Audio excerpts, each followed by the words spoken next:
Hello? Hi, you're on the air. Hello. This is, first of all, I want to thank Andrew, Sarah, and Dr. P for these shows. I try to tune in every month because I learn a lot and I appreciate it. I'm actually the person who suggested this show, and I really appreciate you doing this topic.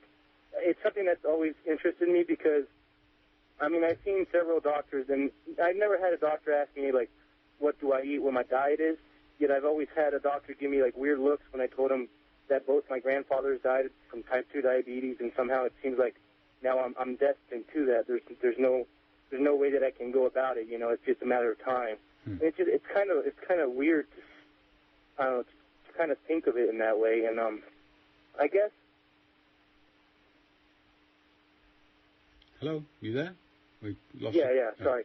I guess my question to Dr. P would be that I had an argument with one of my professors in the university a couple of semesters back, and he basically said that there was a lot of evidence for the genetics, and one of the things he cited was there was a lot of studies, I guess, from twins that were separated at birth, and I guess they reconciled 40, 50 years later, and they did different measurements and stuff.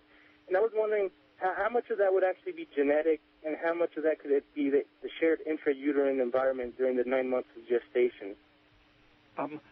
That's basically an argument I've been making for a long time.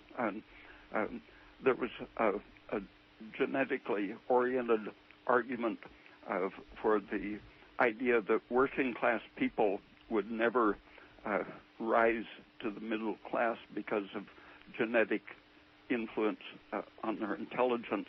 And I pointed out the evidence of the intrauterine environment and nutrition. And the article that I was criticizing, I think it was 11 pages, and the conclusions didn't even relate to the evidence they had presented, but the editors, instead of just rejecting my two-sentence rebuttal, sent it to reviewers to get their support for rejecting it. And the only evidence they cited happened to come from Hitler's Institute for Racial Hygiene. Oh, my goodness. The evidence from animal studies is really clear that the intrauterine environment, the twins have a very similar environment. They get basically the same nutrition, and so if the mother's health changes from pregnancy to pregnancy, the intelligence of the baby is going to be influenced according to what she was eating at the time. And animal studies show that this effect can be passed on for 4 generations at least. Studies of people who were starved during pregnancy in Holland and Russia, not only were their babies impaired mentally, but even their grandchildren showed impairment as a result of the conditions affecting the brain, the hormones, the whole physiology. So it's inherited, but it's purely a physiological, environmental thing that if they had a super supportive environment, that could have been corrected and wouldn't be passed on from generation to generation. Or like if one... sorry, go ahead, caller. Yeah. I was just wondering, would that, the mother's nutrition during gestation, would that also explain that huge variance that you see among people that in the way that they can tolerate a poor nutritional diet? What part does genes play into that? Because you can see different people eating a poorly nutritional diet, and yet some people suffer more than others. Is that also because of the hormonal reserves that they have? Because maybe their mother's diet was better than somebody else's? I don't know if I...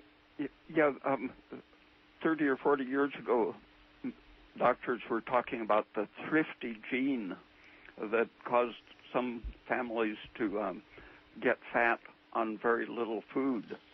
but that's undoubtedly another example of the same kind of inheritance by gestational influence. If you're starving, the fetus adjusts to a very poor diet and becomes thrifty.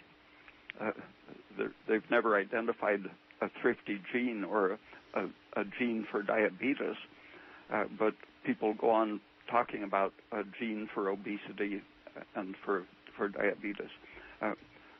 When the country of Israel was formed, lots of immigrants came in from other parts of Africa and as well as from Europe. The Europeans had a very high, typically European rate of diabetes, but the immigrants from poor countries had almost no diabetes when they immigrated. So the first generation, only the Europeans were diabetic.